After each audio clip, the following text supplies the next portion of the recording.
Good morning. Today is August 17th, 2024. We have a commentary. Sometime after Ezekiel's visionary trip to Jerusalem, God directs him to enact two signs before his people. One depicts the further exile of those still in Judah, while the other shows all the anxiety which will accompany the fall.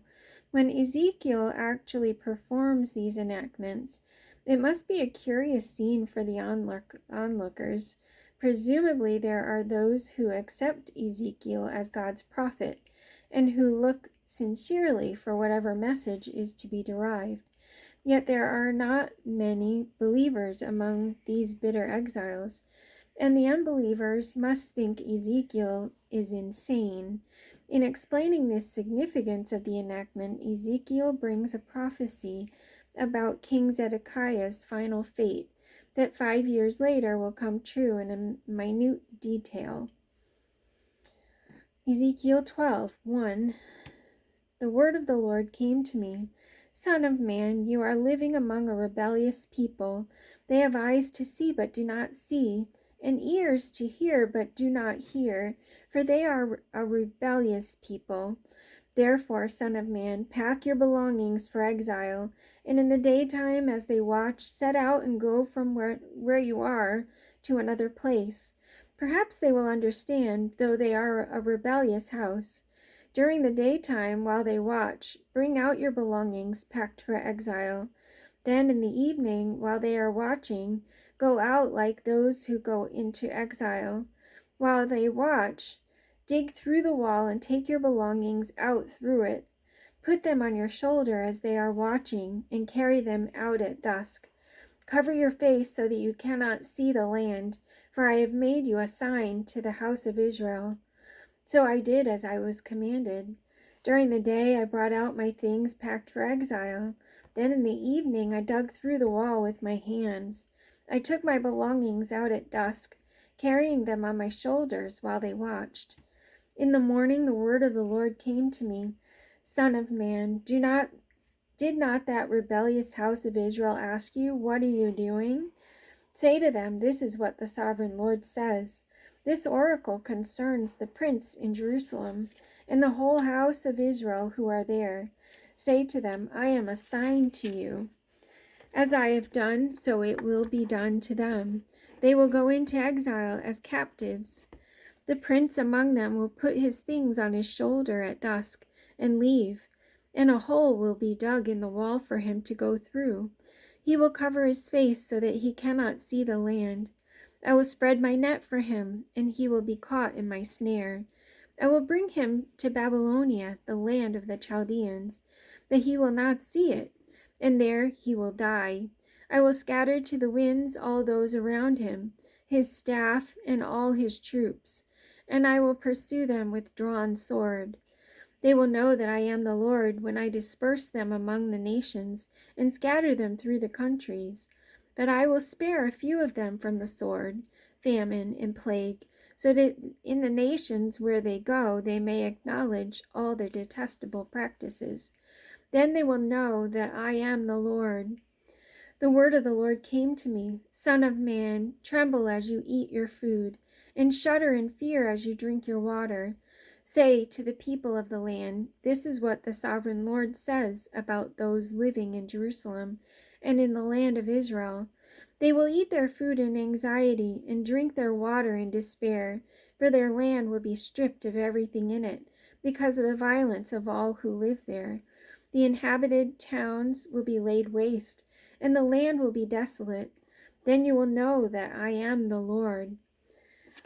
Brief commentary. In order to correct two prevalent misunderstandings about the certainty and timing of God's prophecies, God brings these two messages to Ezekiel. Ezekiel 12:21. The word of the Lord came to me, Son of man, what is this proverb you have in the land of Israel? The days go by, and every vision comes to nothing. Say to them, this is what the sovereign Lord says. I am going to put an end to this proverb, and they will no longer quote it in Israel. Say to them, the days are near when every vision will be fulfilled. For there will be no more false visions or flattering divinations among the people of Israel. But I, the Lord, will speak what I will, and it shall be fulfilled without delay. For in the days, you rebellious house, I will fulfill whatever I say, declares the sovereign Lord. The word of the Lord came to me, Son of man, the house of Israel is saying, the vision he sees is for many years from now, and he prophesies about the distant future. Therefore say to them, this is what the sovereign Lord says. None of my words will be delayed any longer. Whatever I say will be fulfilled, declares the sovereign Lord. We have a commentary. One of the primary reasons that people have so little confidence in God's proclamations is that so many false messages are being preached by those pretending to be men of God. Over the centuries, there will be no end to such men. Therefore, God calls Ezekiel to speak out against the false prophets and prophetesses who are deceiving Judah into believing their captivity will soon end with swift victory over Babylonia. Okay, Ezekiel 13:1. The word of the Lord came to me. Son of man, prophesy against the prophets of Israel who are now prophesying. Say to those who prophesy out of their own imagination, hear the word of the Lord. This is what the sovereign Lord says. Woe to the foolish prophets who follow their own spirit and have seen nothing. Your prophets, O Israel, are like jackals among ruins. You have not gone up to the breaks in the wall to repair it for the house of Israel, so that it will stand firm in the battle on the day of the Lord. Their visions are false, and their divinations a lie. They say, the Lord declares, when the Lord has not sent them, yet they expect their words to be fulfilled. Have you not seen false visions and uttered lying divinations when you say, the Lord declares, though I have not spoken? Therefore, this is what the sovereign Lord says. Because of your false words and lying visions, I am against you, declares the sovereign Lord. My hand will be against the prophets who see false visions and utter lying divinations. They will not belong to the council of my people or be listed in the records of the house of Israel, nor will they enter the land of Israel. Then you will know that I am the sovereign Lord. Because they lead my people astray, saying, peace, when there is no peace. Because when a flimsy wall is built, they cover it with whitewash. Therefore, tell those who cover it with whitewash that it is going to fall. Rain will come in torrents, and I will send hailstones hurtling down, and violent winds will burst forth. When the wall collapses, people will not ask you, where is the whitewash you covered it with? Therefore, this is what the sovereign Lord says. In my wrath I will unleash a violent wind, and in my anger hailstorms and torrents of rain will fall with destructive fury. I will tear down the wall you have covered with whitewash, and will level it to the ground so that its foundation will be laid bare. When it falls, you will be destroyed in it, and you will know that I am the Lord. So I will spend my wrath against the wall and against those who covered it with the whitewash. I will say to you, the wall is gone, and so are those who whitewashed it. Those prophets of Israel who prophesied to Jerusalem and saw visions of peace for her when there was no peace, declares the sovereign Lord. Now, Son of man, set your face against the daughters of your people who prophesy out of their own imagination. Prophesy against them and say, this is what the sovereign Lord says. Woe to the women who sew magic charms on all their wrists and make veils of various lengths for their heads in order to ensnare people. Will you ensnare the lives of my people but preserve your own? You have profaned me among my people for a few handfuls of barley and scraps of bread. By lying to my people who listen to lies, you have killed those who should not have died and have spared those who should not live. Therefore, this is what the sovereign Lord says. I am against your magic charms with which you ensnare people like birds, and I will tear them from your arms. I will set free the people that you ensnare like birds. I will tear off your veils and save my people from your hands, and they will no longer fall prey to your power. Then you will know that I am the Lord, because you disheartened the righteous with your lies, when I had brought them no grief, and because you encouraged the wicked not to turn from their evil ways, and so save their lives. Therefore you will no longer see false visions or practice divination. I will save my people from your hands, and then you will know that I am the Lord. Another commentary. One irony of the people's continued idolatry is their practice of seeking God's will from the prophets. They are fascinated and allured by the various idols they have set up in their hearts. But deep down in those same hearts, there is evidently the realization that only a much greater God can provide the real answers to life. Yet God considers their dual allegiance an affront and orders Ezekiel not to accommodate their curiosity. Ezekiel 14:1. Some of the elders of Israel came to me and sat down in front of me. Then the word of the Lord came to me. Son of man, these men have set up idols in their hearts and put wicked stumbling blocks before their faces. Should I let them inquire of me at all? Therefore speak to them and tell them, this is what the sovereign Lord says. When any Israelite sets up idols in his heart and puts a wicked stumbling block before his face and then goes to a prophet, I, the Lord, will answer him myself in keeping with his great idolatry.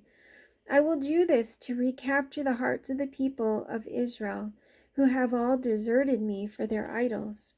Therefore say to the house of Israel, this is what the sovereign Lord says. Repent, turn from your idols, and renounce all your detestable practices.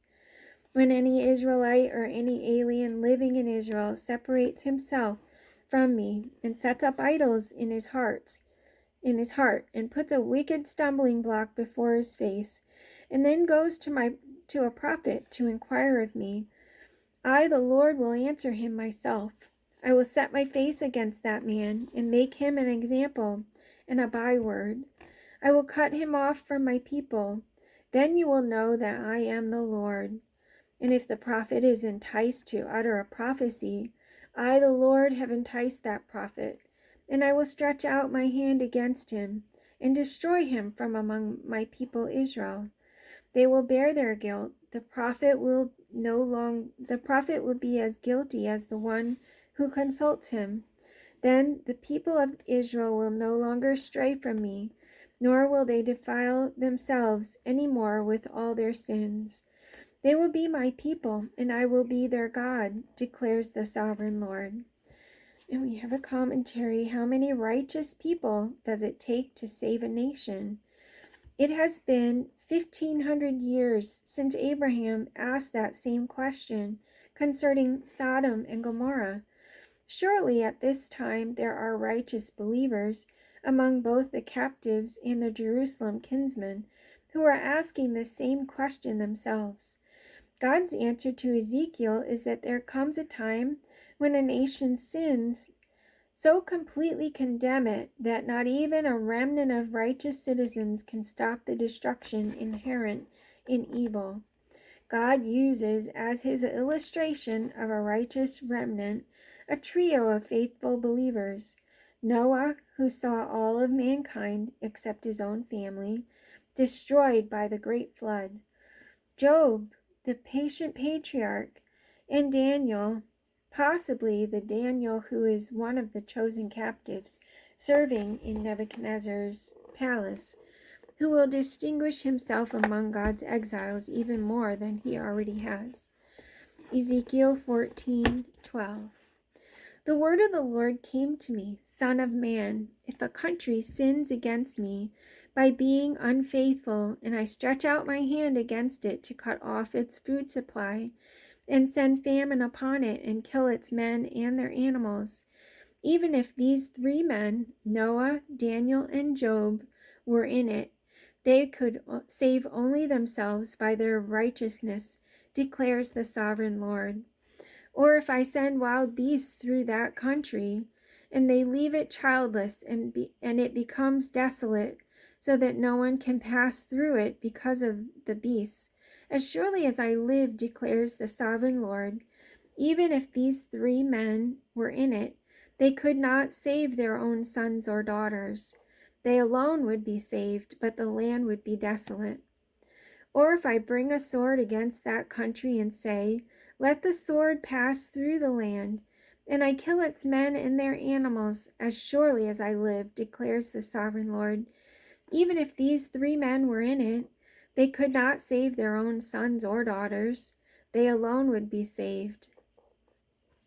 Or if I send a plague into that land and pour out my wrath upon it through bloodshed, killing its men and their animals, as surely as I live, declares the sovereign Lord, even if Noah, Daniel, and Job were in it, they could save neither son nor daughter.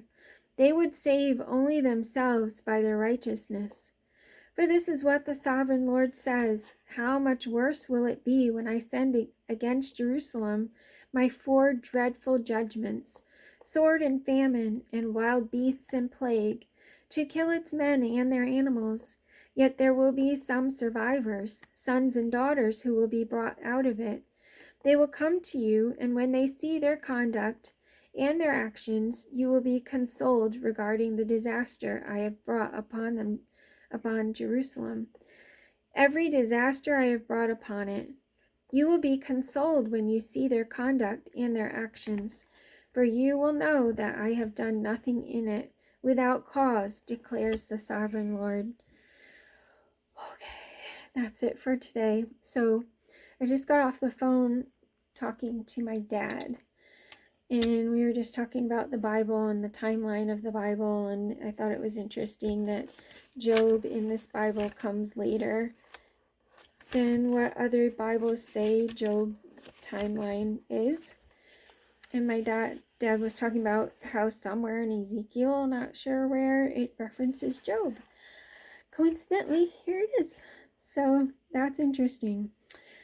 And the other thing is, note to self, don't take melatonin right before reading. I'm ready for bed. Anyway, that's it for today. Have a great day. See you tomorrow. Love you guys.